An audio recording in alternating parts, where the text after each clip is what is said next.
Your first 4 years in roofing sales will either set you up for lifelong wealth or trap you in a financial hole you'll spend the next decade climbing out of. Here are the 9 mistakes that separate the reps who retire rich from the ones who work forever. What's up, Roof Money Pros? Mike here with Roof Money Pro, and my mission is to help roofing professionals like you maximize your careers and build wealth. Now, your first 4 years in roofing sales feel like someone handed you a fire hose and said, drink. The money hits harder than anything you've ever experienced. The income swings are wild, and suddenly everyone has an opinion about what you should be doing with your cash. But here's the truth. The mistakes rookies make aren't about picking the wrong stocks. They're way more basic than that. You don't need to be perfect. You just need to avoid the traps that destroy most new reps while you're still trying to figure out this game.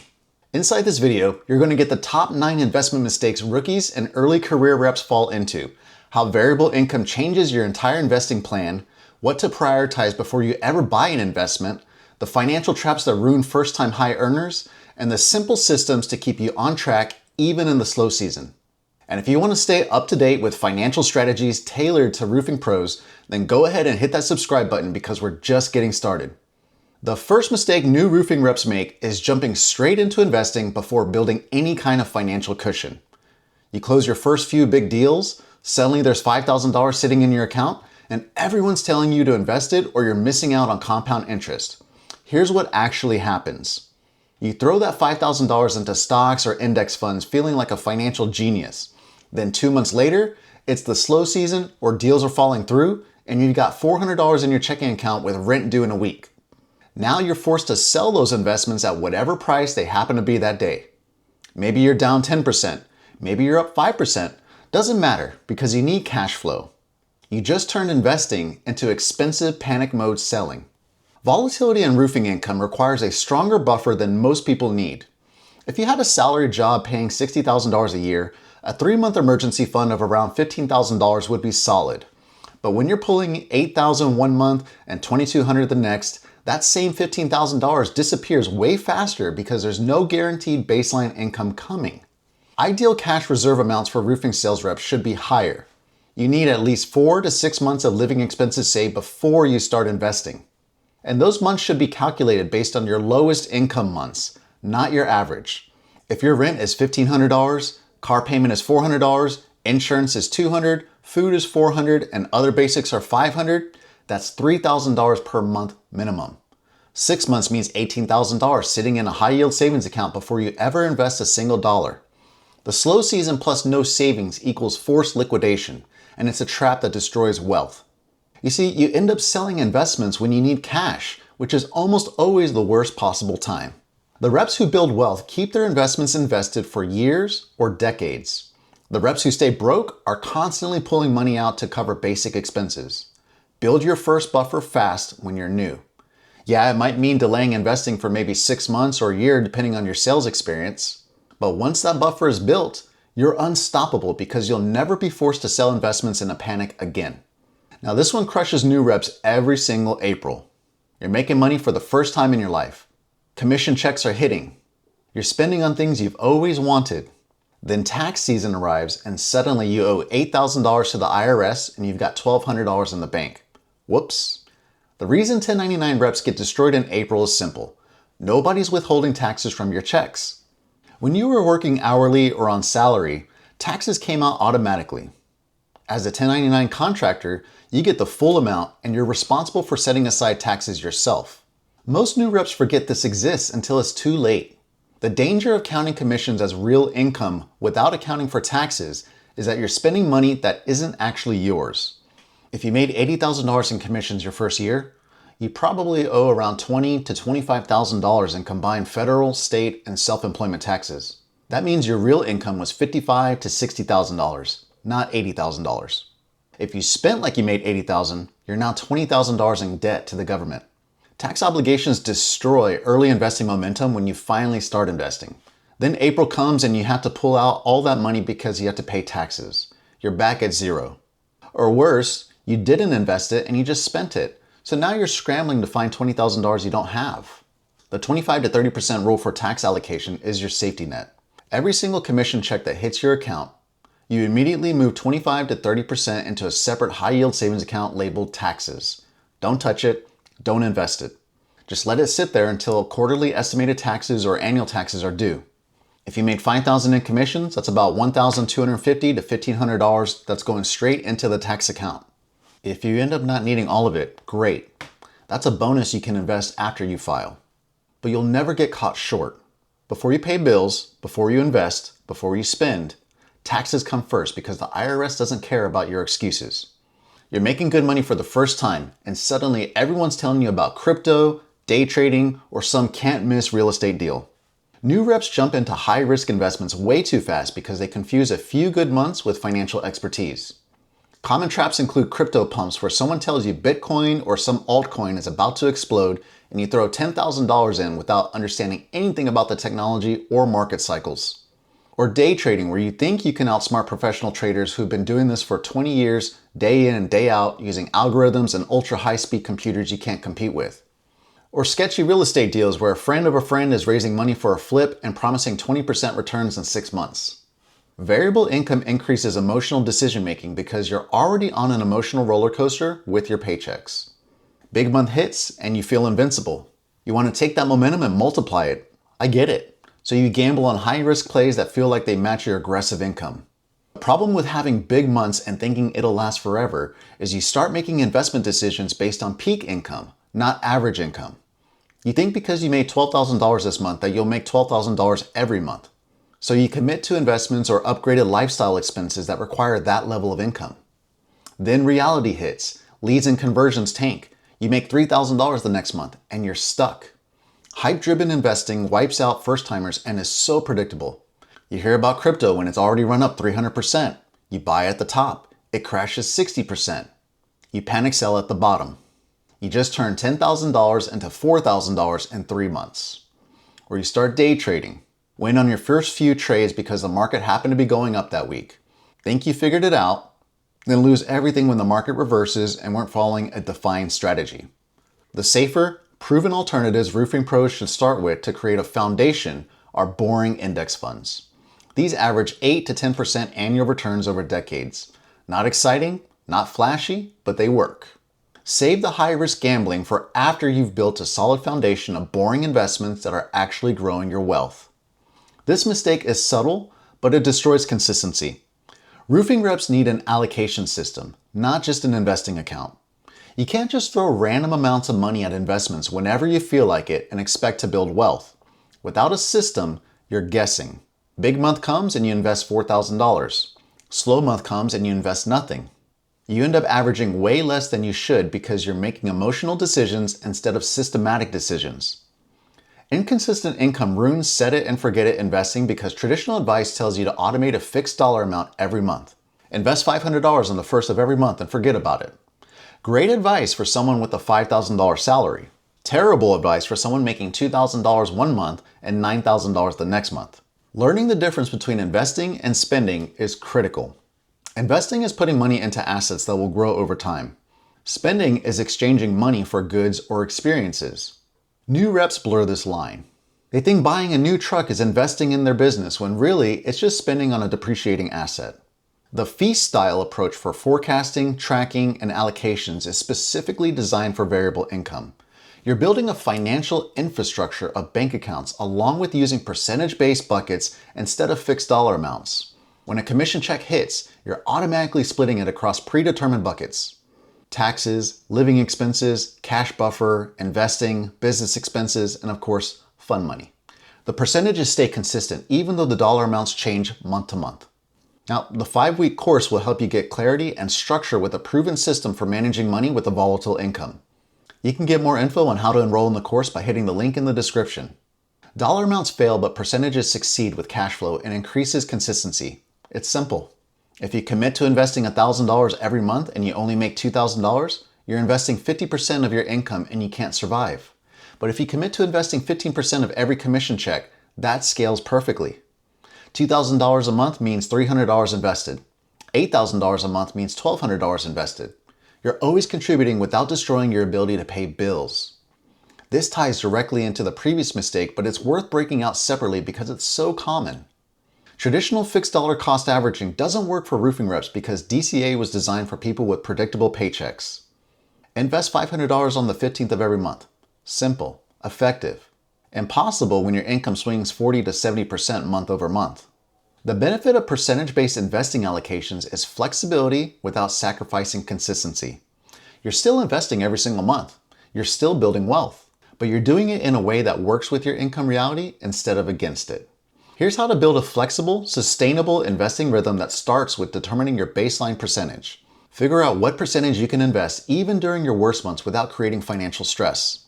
Maybe that's 5%. Maybe it's 10%. Be honest.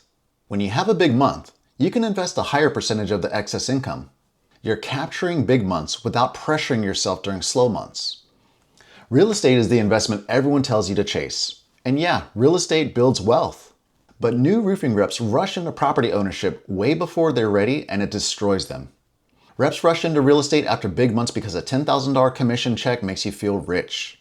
You start thinking about buying a rental property or flipping a house. Real estate feels tangible. You can see it, touch it, and prove it.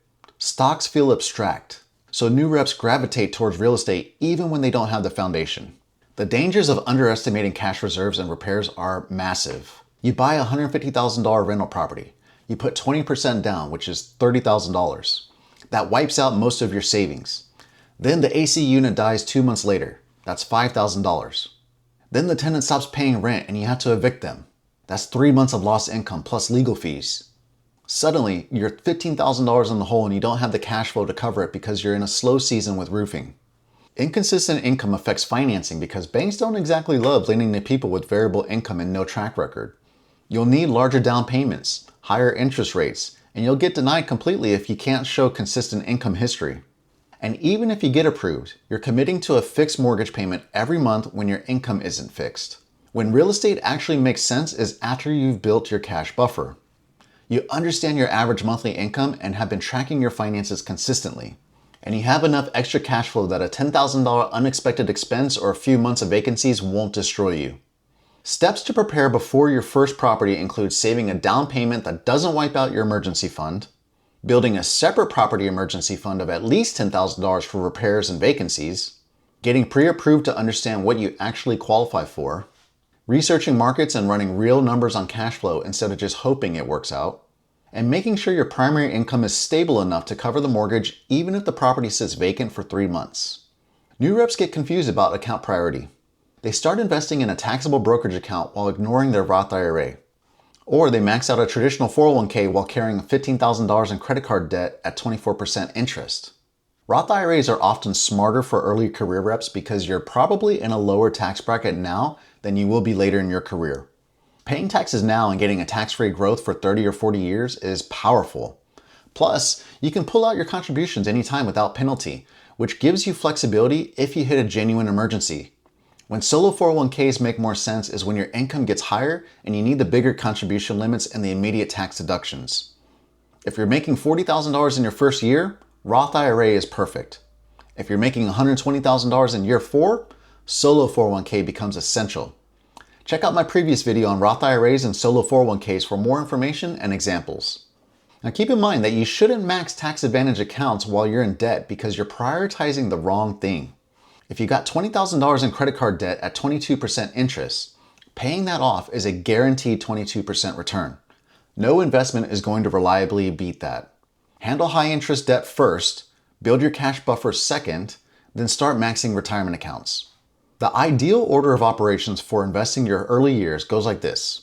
First, build a $2,000 to $3,000 starter emergency fund as fast as humanly possible. Second, pay off any credit card debt or high interest loans above 10%. Third, build your full 4 to 6 month emergency fund. Fourth, start contributing to a Roth IRA. Fifth, increase Roth IRA contributions toward the max. Sixth, if you're making higher income, add a solo 401k. Seventh, max out tax advantage accounts. Eighth, invest in taxable brokerage accounts. Ninth, consider adding real estate or alternative investments. And keep your emergency fund in a high yield savings account that's liquid, not tied up in investments or retirement accounts you can't touch. Roofing culture promotes aggressive money habits. Big truck, expensive tools, going out after every big sale. The people giving you financial advice are often the same people who are broke or over-leverage themselves. Generic financial advice doesn't work for variable income earners. The advice that works for a teacher making $55,000 per year doesn't work for a roofer making $60,000 one year and $90,000 the next. You need specific strategies built for commission-based income. Roofing culture promotes aggressive money habits because the industry tends to attract A-type personalities, hustlers, competitors, and risk takers. That energy is great for closing deals. It's terrible for building wealth. The best closers can often be the worst savers because they assume the next big month is always coming. Spotting the difference between hype and wisdom comes down to looking at results. Is the person giving you advice actually wealthy, or are they just talking about wealth? Are they telling you to buy crypto because they study markets for years, or because they saw a headline that gave them an idea that it was going to be the new standard currency at some vague point in the future? Are they investing consistently, or just gambling on whatever's trending? Building a filter for investment advice means asking questions. What's your experience with this investment? What's the downside risk? How liquid is this if I need to get my money back? What's their strategy, or are they just winging it? What happens if my income drops by 50% next month? Can I still afford this? If someone can't answer those questions clearly, their advice is worthless and speculation at best. Creating your own long-term financial judgment starts with educating yourself. Read books on investing. Follow actual financial experts, not social media hype accounts. Track your own spending and income for 6 months so you understand your real patterns. Make small decisions, learn from them, then make bigger decisions as your knowledge grows. The biggest mistake is not measuring progress at all. Reps lose years by not knowing where their money is actually going. You make money, you spend money, months pass, and you have no idea if you're moving forward or backward. Without tracking, you can't improve. How tracking creates accountability is simple. When you write down your net worth every month, you're forced to confront reality. If your net worth went up, you're doing something right. If it went down or stayed flat for 6 months, you need to change something. The simple monthly net worth formula is this. Add up everything you own, cash, investments, retirement accounts, property equity. Subtract everything you owe, credit cards, car loans, student loans, mortgages. That's your net worth, your measure of household financial healthiness. Track it on the first or last day of every month in a spreadsheet. You should see steady growth over time, even with income volatility. This is the first step for all of my private clients when we start working together. It's that important to understand. Progress tracking boosts consistency in that you start seeing patterns. You see that months where you invest consistently lead to net worth growth. Months where you spend impulsively lead to stagnation. The data creates behavior change without requiring willpower. Tools and systems roofing pros can use for tracking include simple spreadsheets for net worth, apps like EveryDollar or YNAB for expense tracking, brokerage account dashboards to watch investment growth, and quarterly reviews where you compare your current numbers to 6 months ago and 12 months ago. My private clients get 1-year access to Money Guide Pro and all its powerful tracking and forecasting features. The tools don't have to be fancy, they just have to exist. Your first 4 years in roofing sales can either set you up for long-term wealth or trap you in a cycle of making good money and having nothing to show for it. The difference isn't about being perfect with investments. It's about avoiding the obvious traps that destroy most new reps. Build your cash buffer first so you're never forced to sell investments in a panic. Set aside taxes immediately so April doesn't wreck you. Avoid high-risk gambles until you built a foundation of boring, proven investments. Use percentage-based systems instead of fixed dollar amounts because your income is anything but fixed. Prioritize the right accounts in the right order. Ignore the hype and build your own financial judgment based on actual knowledge. And track your progress so you know if you're actually moving forward. The reps who retire wealthy aren't the ones who made the most money in their first 4 years. They're the ones who protected their cash flow, invested with intention, and avoided the mistakes that keep everyone else stuck. Stay consistent, build your system, protect your downside, and the upside will take care of itself. Now, if you want the complete system for managing variable income and automating all of this so nothing falls through the cracks, check out the Feast money management system at the link in the description. It's built specifically for commission-based roofing pros who need to eliminate the guesswork and start building real wealth. And if you found value in this video, then make sure you're subscribed because I'm dropping more wealth building strategies every week. I'll see you in the next video.